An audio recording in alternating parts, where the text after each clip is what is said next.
여러분 무더위 잘 지내고 계시죠? 네, 그래도 많이 좀 생기 있어 보여서 다행입니다. 저는 이제 구미에서 첫 여름을 지금 보내고 있잖아요. 엊그저께는 정말 데프리카 말로만 들었는데 몸소 경험하는구나 이런 생각을 많이 했던 날이 있었는데 쉽지가 않네요. 우리말 중에 그런 말이 있죠. 이열치열. 이열치열이 무슨 뜻입니까? 열은 열로서 다스린다는 거예요. 그래서 이 무더위보다도 여러분 더 뜨거운 말씀의 은혜가 오늘 임할 줄로 믿습니다. 힘있게 아멘 하시는 분들에게 또 이 더위가 사라지겠죠. 여러분 영화 좋아하십니까? 포스터 하나 띄워주시면 2014년에 개봉한 영화죠. 보신 분 손 한번 들어주세요. 손 내리세요. 무려 1,400만 명 이상이 봤대요. 4명 중에 1명은 이 영화를 봤다는 얘기죠. 우리나라 역대 흥행 4위에 랭크되어 있는 영화입니다.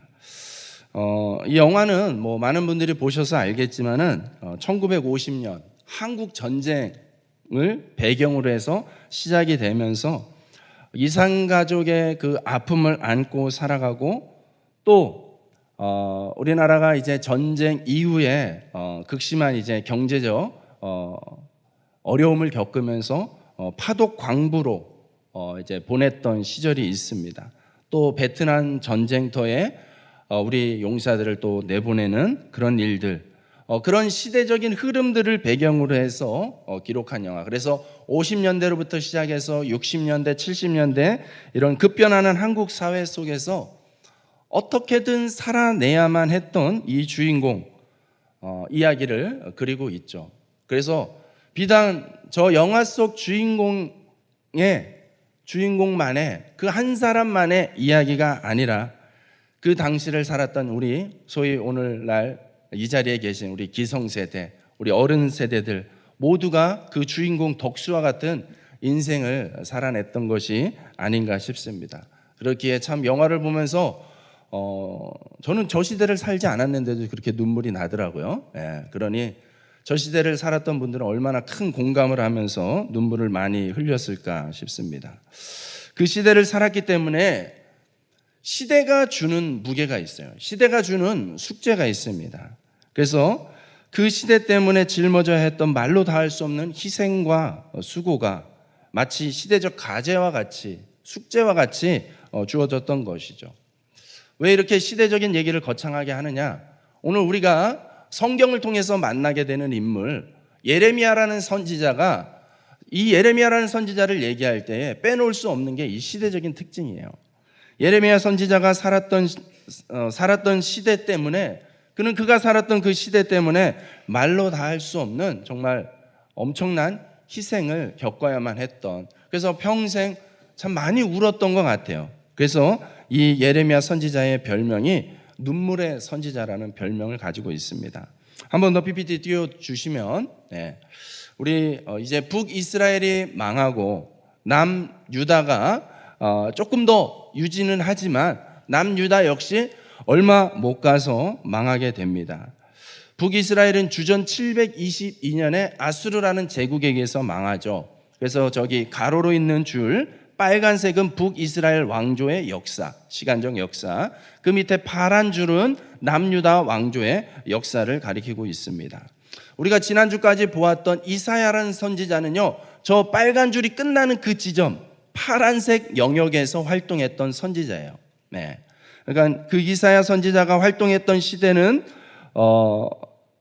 아하스, 히스기야 이런 왕들이 살았던 시대입니다. 그로부터 무려 100년 뒤에 이 예레미야라는 선지자가 역사 속에서 이제 등장을 하게 됩니다. 그래서 저 끝에 보면은 칸칸이를 굉장히 작게 해놨습니다. 왜냐하면 저 왕들이 통치했던 말년의 왕들이 통치했던 시대는 시간적으로 저렇게 그냥 너무나 잠깐 세워졌던 임시방편으로 세워졌던 왕들이기 때문에 그렇습니다. 그래서 성경에 보면은 요시야 왕 때에 이 예레미야가 활동을 시작하게 됩니다. 그러면서 여호아스, 여호야김, 여호야긴, 시드기야 왕까지, 남유다의 마지막 왕 시드기야 왕까지 활동합니다. 그리고 나라가 망하는 것을 보게 되고 백성들이 포로로 끌려가는 모습을 보아야만 했던 비운의 선지자가, 눈물의 선지자가 바로 이 예레미야입니다. 여러분, 하나님의 사람은요, 시대를 외면하지 않고 시대의 문제를 끌어안고 살아가는 사람, 책임지는 사람이 하나님의 사람인 줄로 믿습니다. 성경에 있는 인물들은 그랬습니다. 인간적인 모습으로는 그 현실이 너무나 과중하여서, 너무나 무거워서 그것을 제대로 감당하기가 어렵지만은, 하나님의 사람들은요, 그 시대 속에 하나님이 불러주신 부르심의 사명이 있습니다.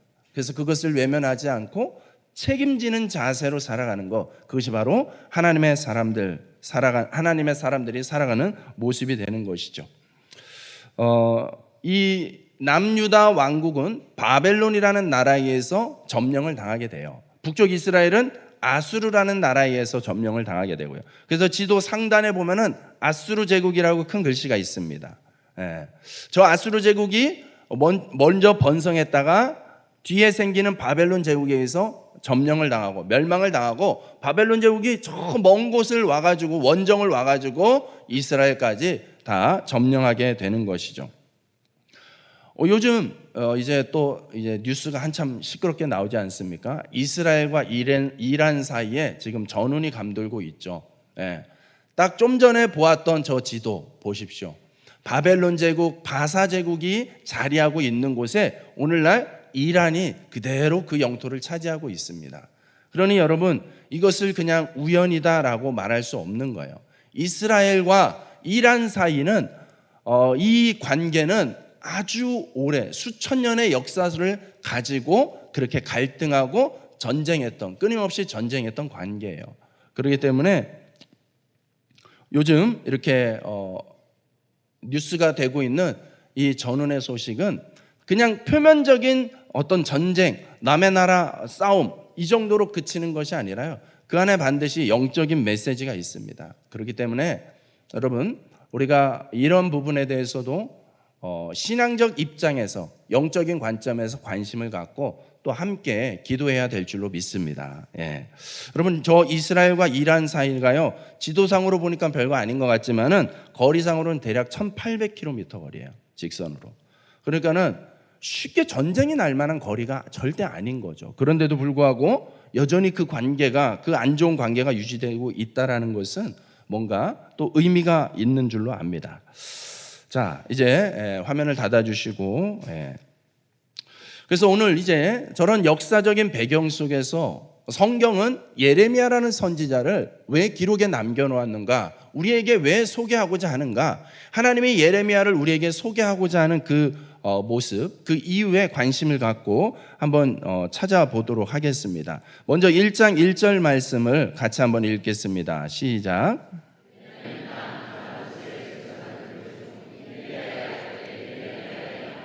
아멘. 오늘 예레미야를 첫 문장에서부터 바로 이제 공식적으로 시작을 합니다. 그는 아나돗이라는 그 마을에 살고 있었습니다. 아나돗은요, 예루살렘으로부터 북쪽 한 4km 지점에 있는 작은 마을입니다. 그러니까 예루살렘하고 아주 가까이 살고 있었던 거예요.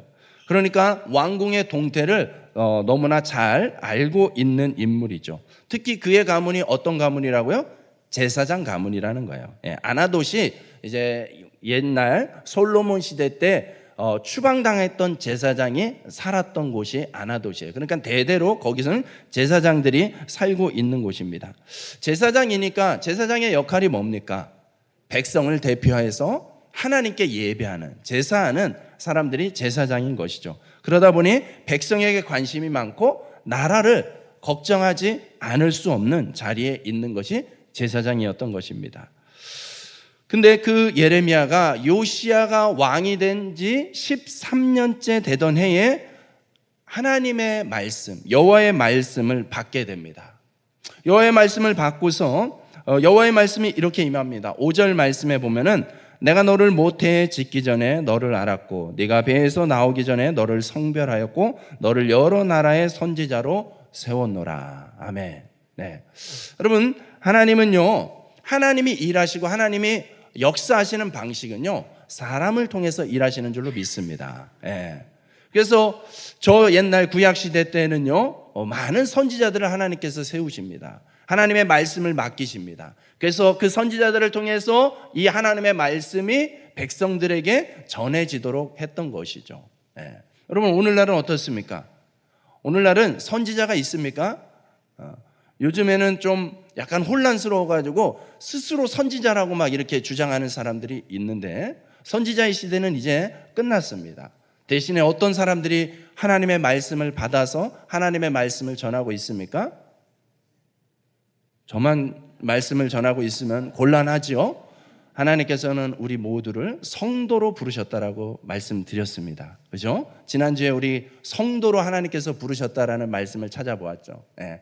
하나님께서 우리 각 사람을 부르신 거예요. 불러서 하나님께서 이 말씀을 맡기신 줄로 믿습니다. 예. 그래서 이 말씀을 세상 속에서 전하는 사명이 오늘 저와 여러분 모두에게 동일하게 있는 줄로 믿습니다. 예. 여러분, 특별히 하나님께서 예레미야의 택하심에 대해서, 그 부르심에 대해서 이렇게 거창하게 설명을 합니다. 하나님의 택하심이 엄마의 태중에서부터 있었다고요. 엄청난 사명이죠. 그래서 그런지 예레미야가 엄청난 부담으로 여깁니다. 뭐라고 대답하냐면, 나는 아이라 말할 줄을 알지 못합니다 라고 이야기해요. 예. 이 당시 예레미야의 나이가 한 20대였기 때문에 젊기는 했어요. 그렇지만 아이는 아니죠. 다 말할 줄 아는. 그렇기 때문에 이 표현은 문자적인 표현보다는 그 어떤 심중의 표현인 거예요. 내가 이렇게 부담스럽습니다, 하나님. 내가 이렇게 좀 두렵습니다. 이렇게 하나님의 말씀이 주어졌을 때, 사명을 발견했을 때 어떤 이들은 아멘 하고 순종할 수 있겠지만은, 어떤 이들은 하나님 너무 부담스럽습니다. 저한테 이러지 마십시오.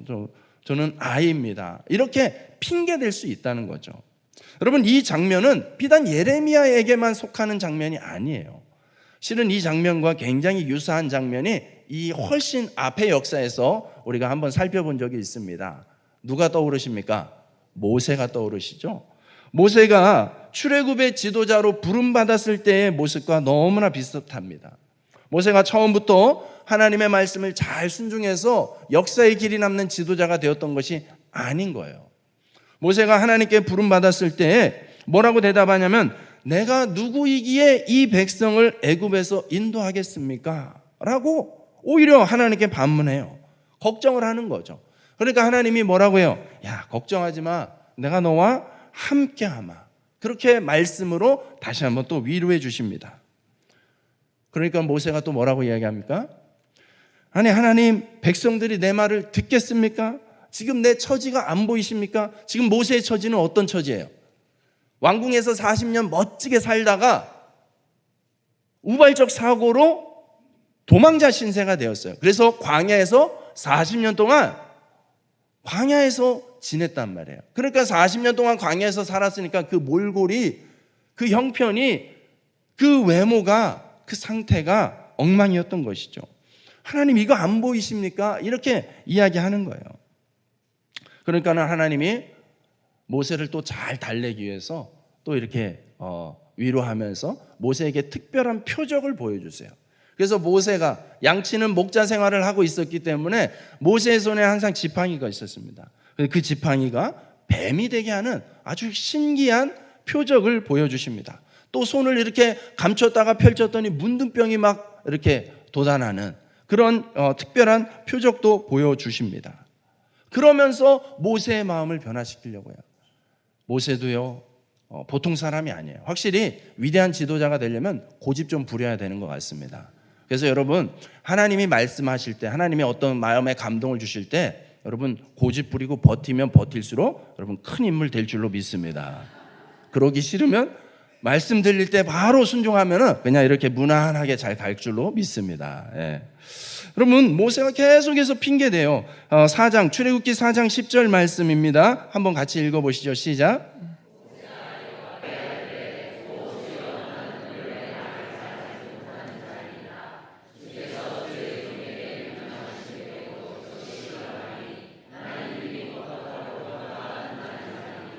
아멘. 네.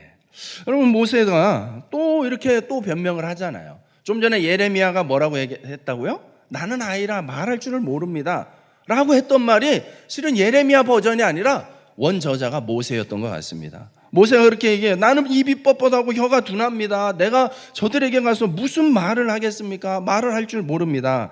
하나님이 뭐라고 대답하십니까? 그 뒤에 11절 말씀에 여호와께서 그에게 이르시되 누가 사람의 입을 지었느냐? 누가 말 못하는 자나 못 듣는 자나 눈 밝은 자나 맹인이 되게 하였느냐? 나 여호와가 아니냐. 아멘.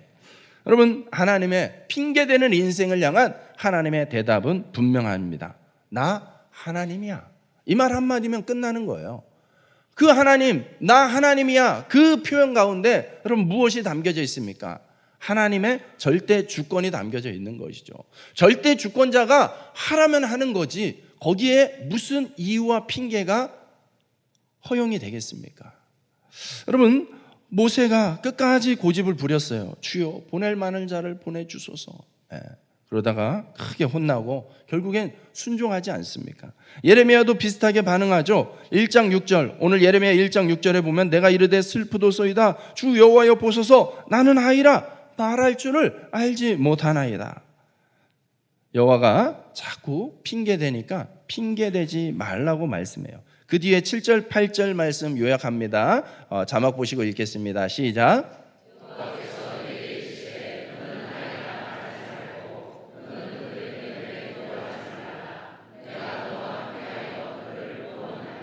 아멘. 네. 여러분, 우리는 이 예레미야와 모세의 모습을 통해서 실은 우리의 연약함, 우리의 고집스러움, 또 우리의 핑계대는 모습을 발견할 때가 있습니다.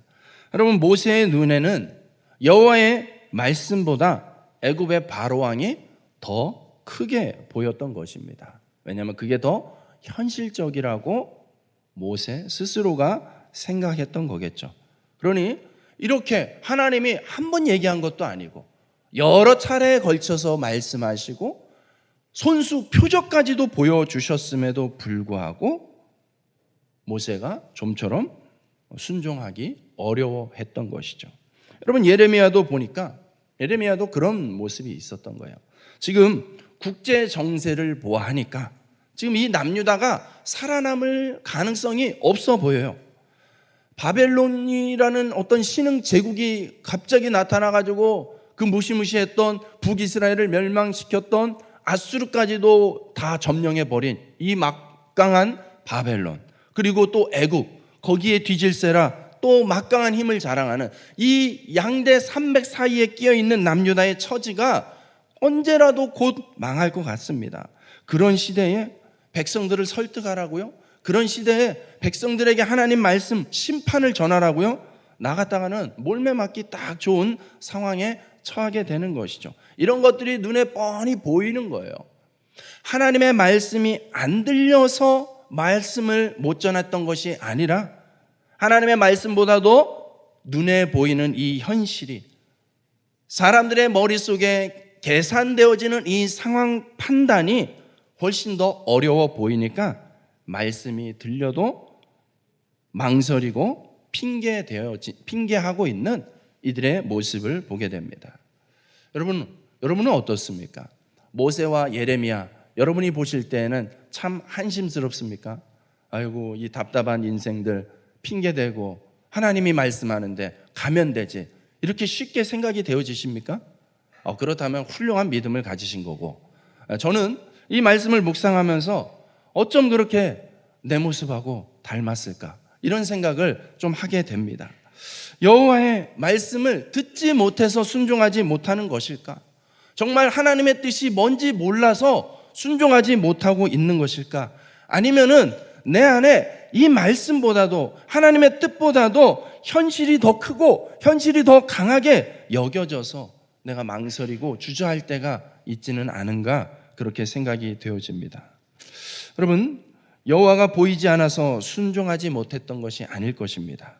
모세는 지금 하나님을 어떤 식으로 보고 있냐면 광야에 떨기나무가 있어요. 뭐 가시나무 같은 그런 떨기나무가 있는데 거기에 불이 붙었습니다. 근데 그게 나무가 타지를 않아요. 나무는 안 타는데 불은 붙어 있는 아주 신기한 모습을 목도하면서 보면서 그걸 보고 있지만, 그렇지만 애굽이 더 크다고 생각하니까 이런 신비한 현상쯤을 하면서 망설이고 있는 것이죠. 우리에게 말씀이 없어서가 아니라 믿음이 약한 것은 아닌지 돌이켜보게 되는 오늘 말씀인 것 같습니다. 말씀보다도 현실을 더 신뢰하기 때문에 내가 내 눈에 보이는 거, 내 머릿속에 판단되어지는 거, 그것에 의해서 좌지우지 되고 있는 것은 아닌지가 생각이 되어지는 것이죠. 그러니 여러분, 믿음이라는 것은 무엇입니까? 믿음은 의지적인 결단입니다. 한번 따라 하시겠습니다. 믿음은 의지적 결단입니다. 네. 믿음은 막연히 하늘에서 뚝 떨어지는 것이 아니라는 거예요. 하나님이 우리에게 주신 고유의 특별한, 하나님이 우리를 존중하는 능력이 뭐냐면 자유의지예요. 우리는 스스로 판단하고 결정할 수 있는 자유의지가 있습니다. 내가 선택하고 결정할 수 있습니다. 하나님께서요, 그걸 존중하세요. 그걸 인정하세요. 그렇기 때문에 여러분, 우리는 운명론으로 살아가는 사람이 아니에요. 구원받을 사람 미리 정해져 있고 구원받지 못할 사람 미리 정해져 있고 이런 것이 아니라는 거예요. 누구든 간에 누구든지에게 복음이라는 것은 열려 있고, 복음을 듣고 그 복음을 믿고 인정하면, 믿기로 결단하면 그가 구원받게 되는 것이죠. 네. 여러분, 우리는 우리에게 있는 의지를 가지고 결단해야 되는 것이에요. 하나님을 택할 것인가, 세상을 택할 것인가. 여러분, 이 남유다가 멸망하게 되는 이유들을 이 예레미야에서 장황하게 하나하나 꼬집어서 설명하고 있습니다. 지적하고 있습니다. 그것을 여러분들이 이제 날마다 공동체 성경 읽기를 통해서 읽게 되는 거예요. 그래서 예레미야를 읽으면서 뭔가 마음이 좀 불편하게 느껴질 때도 있고 우울하게 느껴질 때도 있는 거 어쩔 수 없습니다. 죄를 계속해서 지적할 수밖에 없는 그런 상황인 거예요. 그런 상황 속에서 하나님은 요구하시는 거예요. 하나님을 택할 것인가, 세상을 택할 것인가. 왜냐하면 이 이스라엘 백성들이 결국에 망하게 되는 결정적인 이유가 이 선택을 못해서 그런 거예요. 여러분, 결국 신앙의 문제는 이 갈림길입니다. 마치 흑백 논리를 얘기하는 것 같죠. 오늘날에 소위 말해서 지성인들, 좀 배웠다, 좀 글 좀 읽었다 하는 분들은요, 이 흑백 논리를 갖다가 아주 구태의연하고 답답한 구시대적인 생각으로 여기는 경우들이 있습니다. 왜냐하면 포스트 모더니즘이라는 이 철학 사상의 영향을 많이 받았기 때문에 그래요. 포스트 모더니즘이라는 이 사상의 큰 영향력 중에 하나가 뭐냐면 다원성이에요. 다원성. 흑과 백만 있는 것이 아니다. 그 가운데 잘 봐라. 회색도 있지 않냐. 회색도 한 가지 회색만 있는 것이 아니다. 그 안에 얼마나 다양한 게 있냐. 이 다양한 걸 인정해야지. 다양한 걸 볼 줄 알아야지. 이런 식의 논리를 가지고 기존에 진리라고 믿었던, 기존에 절대라고 믿었던 그런 것들을 하나씩 깨트리고 허물어뜨리는 그런 현상들인 것이죠. 그러니까 흑백 논리, 왜 이거 아니면 저거냐. 그 사이에 얼마든지 또 다른 제3의 선택도 있을 수 있는 것이다. 이렇게 주장하면서 만들어진 작품이 바로 짬짜면입니다. 네. 짬뽕만 먹자니 짜장의 달콤함이 땡기고, 짜장만 먹자니 짬뽕의 시원한 국물이 땡기고, 그래서 둘 다 먹을 수는 없을까. 제3의 선택을 한 것이 이 짬짜면 아니겠습니까? 네. 약간의 우스개 표현이지만은 여러분, 뭐 이 정도야 뭐가 문제가 되겠습니까? 하지만 정말 심각한 문제가 이러한 사고를 바탕으로 해서 계속해서 확장되어지고 있다는 것이죠. 여러분, 제가 작년인가요? 우리 교회 부임하기 전에 일본에 갔었던 적이 있습니다. 일본에 가니까요, 화장실이요, 제3의 화장실이 있더라고요. 남자 화장실, 여자 화장실 말고 제3 화장실이 있습니다. 그 심볼을 보면은요, 반은 남자고 반은 여자예요. 네. 그러니까는 왜 사람을 남성과 여성으로만 분류를 하냐? 제3의 성도 있을 수 있다. 남성의 모습이지만 여성일 수 있고 여성의 모습이지만 남성일 수 있다.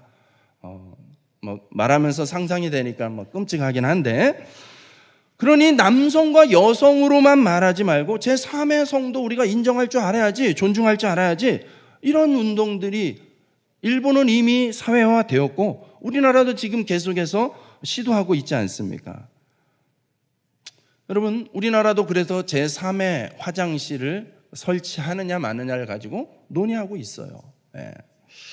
여러분, 이미 이런 일들은요, 우리 아이들이 학교에서 교과서를 통해서 접하고 있습니다.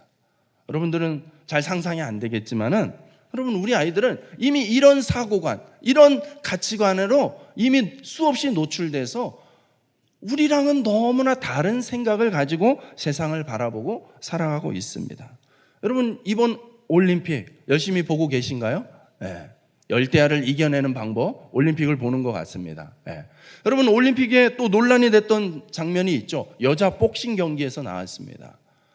여자 복싱은 여성끼리만 해야 되는 게 맞죠. 그런데 거기에 XY 염색체를 가진 선수가 출전을 하게 됩니다. XY 염색체는 남성을 상징하는 염색체예요. 근데 이 올림픽위원회에서 XY 염색체 가진 이 선수를 여성 복싱 경기에 출전하도록 허락을 했어요. 이유는 뭐냐면 여권에는 여성이라고 적혀 있다는 거예요. 이 뭡니까 이게?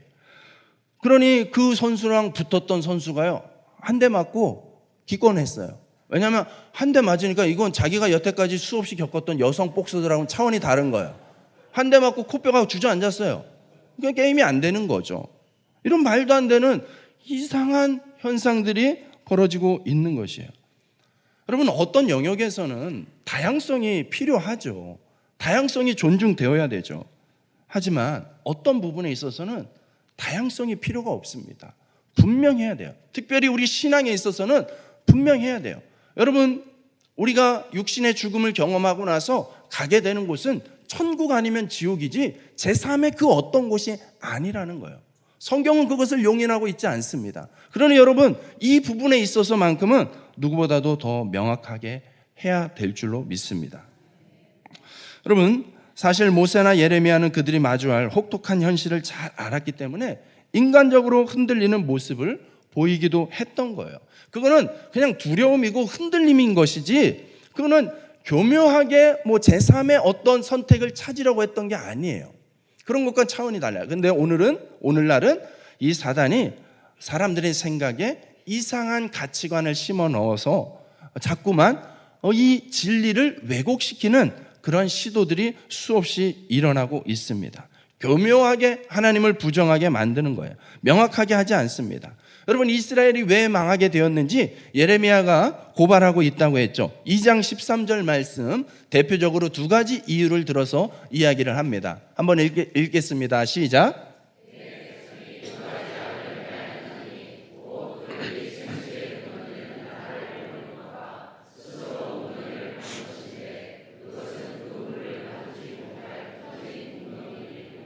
아멘. 여러분, 이스라엘이 멸망당하게 되는 죄의 원인을 두 가지로 표현하죠. 생수의 근원 되시는 하나님을 버린 것, 또 하나는 스스로 웅덩이를 판 것. 여기서 물은 이 성경적 배경으로서 이 물은 하나님의 은혜를 상징하는 거예요. 왜요? 광야에서는 물이 없으면 죽게 되잖아요. 물은 죽이냐 살리냐의 절대적인 조건인 거예요. 그렇기 때문에 여기서의 물은 하나님의 은혜예요. 그런데 이 은혜의 근원 되시는 하나님을 이스라엘 백성들이 버렸다는 거예요. 하나님의 은혜 필요 없습니다라는 태도를 가졌다는 것이죠. 또 하나는 비슷한 맥락이기도 하지만 스스로 웅덩이를 팠다는 거예요. 이 중동 문화 속에서는 물이 귀하다 보니까 물이 어쩌다가 오든지 아니면 새벽 이슬 같은 걸로 물을 구할 수 있기 때문에 웅덩이를 팝니다. 땅에 웅덩이를 깊이 파가지고 거기다가 이제 표면은 코팅을 하죠. 회칠해가지고 코팅을 합니다. 물이 안 새도록. 그래서 거기에 물이 고이게끔 하는 거예요. 그런 문화를 가지고 있어요. 근데 스스로 웅덩이를 팠다는 거예요. 하나님이 하늘로부터 전적으로 부어주시는 그 은혜를 부정한 채 스스로의 힘으로 하나님 필요 없습니다, 내 힘으로 살아보겠습니다 라는 태도를 가졌다는 것을 고발하고 있는 것입니다. 여러분, 그런데 또 한편으로 이렇게 살펴보면 이스라엘 백성들이 하나님을 정말 버렸나 싶어요. 왜냐하면 하나님을 버리지 않고 여전히 하나님께 예배드리고 있는 모습이 그 뒤에 소개가 되고 있습니다. 한 번 더 읽어볼 텐데 7장입니다. 7장 2절에서 4절 말씀을 요약했는데 자막을 보시면서 읽겠습니다. 시작.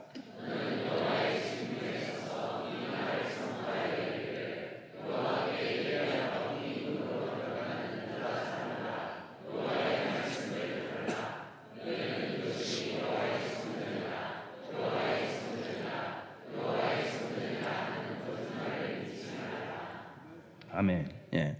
여러분, 하나님이 예레미야에게 또 하나 구체적인 명령을 내리신 바가 있어요. 예루살렘 성전 문 앞에 가서 서라는 거예요. 그리고 거기서 백성들이 들어오면은 외치라는 거예요. 여기는 성전이 아닙니다. 여기는 성전이 아닙니다. 이 말은 이거는 예배가 아닙니다. 이런 거를 외치라는 거예요. 여러분, 옛날에 TV 프로그램 가운데 극한 직업이라는 프로그램이 있었어요. 힘들고 어려운 직업들을 소개하는 프로그램인데 아마 이 예레미야가 오늘날 살았다면 여기에 소개가 됐을 것 같아요. 너무나 극한 직업이지 않습니까? 교회 멀쩡히 오는데 저 교회 앞에 입구에 서가지고 이건 교회가 아닙니다, 여러분 이건 예배가 아닙니다, 이렇게 하면 여러분 어떻게 하시겠습니까? 당장에 우리 남집사님들 동원해가지고 들어서 저기 밖에 내놓겠죠. 그죠? 그런 상황인 거예요. 딱 교회 오는데 1층 입구에 서서 이런 것들을 외치라고 하는 거예요. 이 얼마나 어려운 일입니까? 그런데 엄연히 이 장면을 잘 살펴보면 엄연히 백성들이 예배하러 오잖아요. 성전으로 오잖아요. 근데 왜 하나님은 버렸다고 이야기하는 것입니까? 왜 저들이 하나님을 버렸다고 이야기하는 것입니까? 그들이 예배의 행위는 하고 있지만 예배자의 삶을 살지는 못하고 있기 때문에 그래요. 그 뒤에 이어지는 9절에 7장 5절에서 7절에 이렇게 기록을 하고 있습니다. 너희가 만일 길과 행위를 참으로 바르게 하여 이웃들 사이에 정의를 행하며 이방인과 고아와 과부를 압제하지 아니하며 무죄한 자의 피를 이곳에서 흘리지 아니하면 내가 너희를 이곳에 살게 하리니. 아멘. 하나님이요, 이스라엘 백성들을 흩트지 않겠답니다. 어떻게 하면 너희가 길과 행위를 바르게 하여서 이웃들 사이에 정의를 행한다면, 그 말은 그렇게 하지 않고 있다라는 거예요. 이방인과 고아와 과부를 돌보지 않고 힘으로 누르고 빼앗고 압제했다는 것입니다. 누군가를 억울하게 만들고 있다는 거예요. 누가요? 하나님을 믿는다 하는 사람들이, 소위 하나님의 백성이라 하는 사람들이요, 세상 논리를 따라서, 세상 이치를 따라서 좀 더 가지려고 횡포를 부리고 빼앗고 속이고 도둑질하고 협박하고 억울하게 만든다는 것이죠. 여러분, 겉으로는 하나님을 믿는 것처럼 성전에 그럴듯하게 차려입고 나오지만, 그러나 그들이 하나님 앞에 나오는 모습은 하나님을 하나의 우상으로 전락시키고 있는 거예요. 왜요? 하나님을 어떤 식으로 대하고 있습니까? 자기들의 탐욕, 자기들의 성공, 자기들의 건강, 자기들의 축복, 이런 것을 이유로 해서 하나님께 예배하고 있는 거예요. 그러니 겉으로 볼 때는 참 열심히 예배하는 것 같지만 그들의 마음속에 하나님은 그냥 여러 우상 가운데 하나, 내 인생에 도움이 되면 하나님, 내 인생에 도움되지 않으면 그냥 또 다른 어떤 신, 이런 식의 취급을 하고 있다는 것이죠. 그렇기에 하나님을 그런 분으로밖에 여기지 않기에 하나님을 믿는 백성이라면 마땅히 나타나야 되는 삶의 변화가 일어나지 않는 거예요. 세상 이치에 따라서 더 많이 갖고 더 높이 올라가려고 하고 오로지 그것만이 인생의 목적이 된 채 살아가고 있는 이 백성들의 타락한 모습, 그것을 이제 더 이상은 봐줄 수 없기에, 하나님이 더 이상은 기다려줄 수 없기에 이제는 징계의 채찍을 드신다고 말씀하고 있는 것이죠. 여러분, 예수님께서 우리 가운데 오셔서 이 땅에서 사역하셨던 시대에 예수님께 어떤 율법학자가 와서 물었습니다. 선생님, 율법 중에 어떤 계명이 가장 큰 것입니까? 예수님을 시험하기 위해서 묻죠. 그때 예수님이 뭐라고 말씀하십니까? 마태복음 22장 37절에서 38절 말씀을 한번 읽겠습니다. 시작. 예수께서 이르시되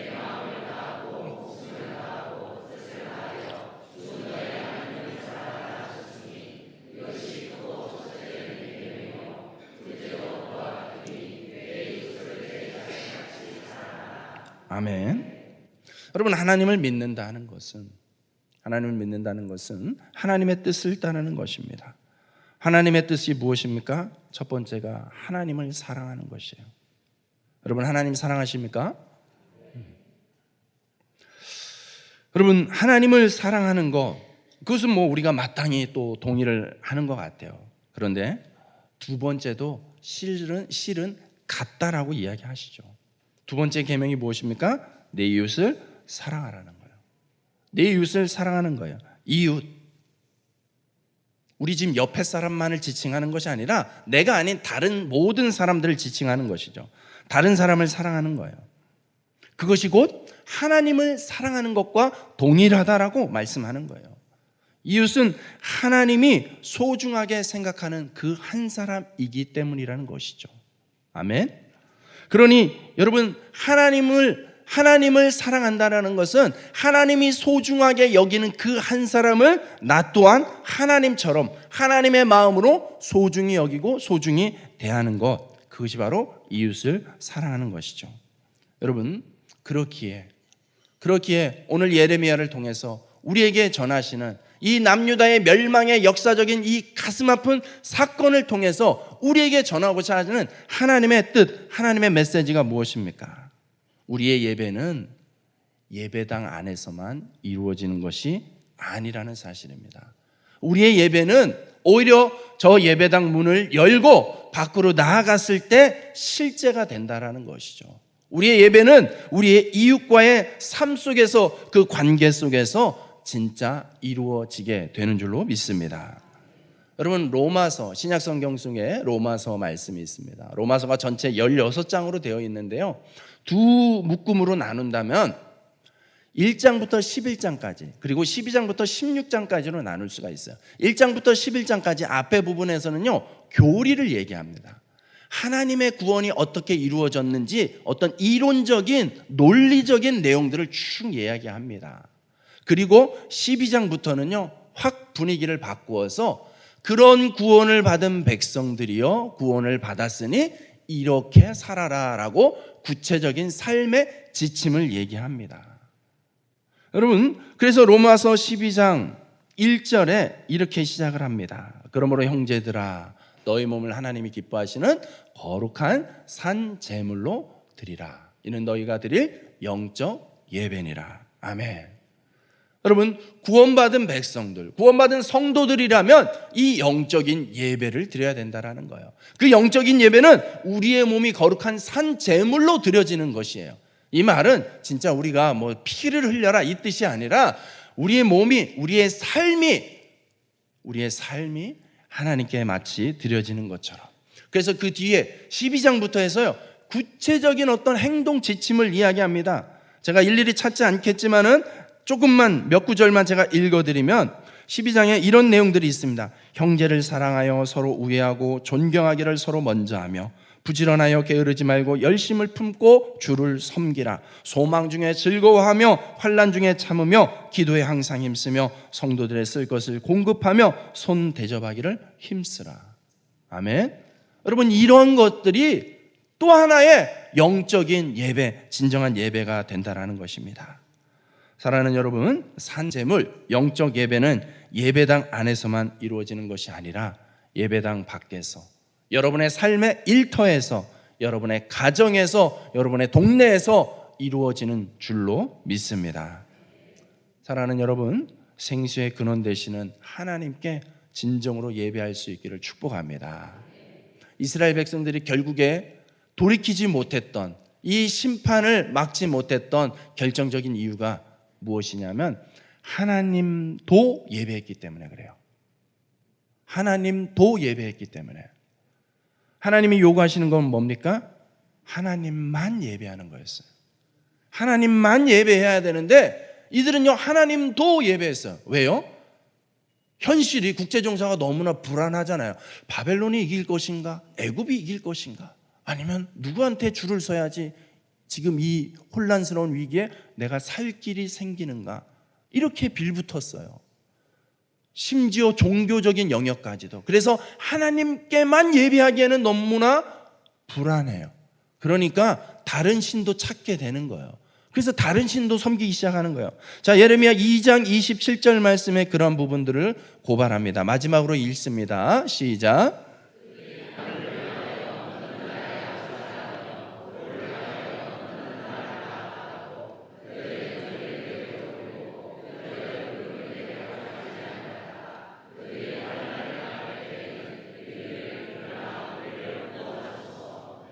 아멘. 이스라엘 백성들의 한계예요. 심판에서 돌이킬 기회가 있었음에도 불구하고 돌이키지 못했던 한계가 하나님도 예배했기 때문에 그래요. 사랑하는 여러분, 하나님도가 아닙니다. 하나님만 예배할 수 있기를 축복합니다. 생수와 스스로 판 이 웅덩이의 죄에서 돌이켜서 우리가 하나님 아니면 나를 살릴 길이 없다라는 것을 인정하는 그런 믿음, 의지적인 결단, 나는 하나님만 섬기겠습니다라는 그 결단을 하나님께 고백하며 우리 삶 가운데 하나님 중심으로 하나님을 우선하여서 하나님의 말씀대로 이웃을 사랑하는 그러한 삶으로 우리의 예배가 온전히 드려지기를 주님의 이름으로 축복합니다.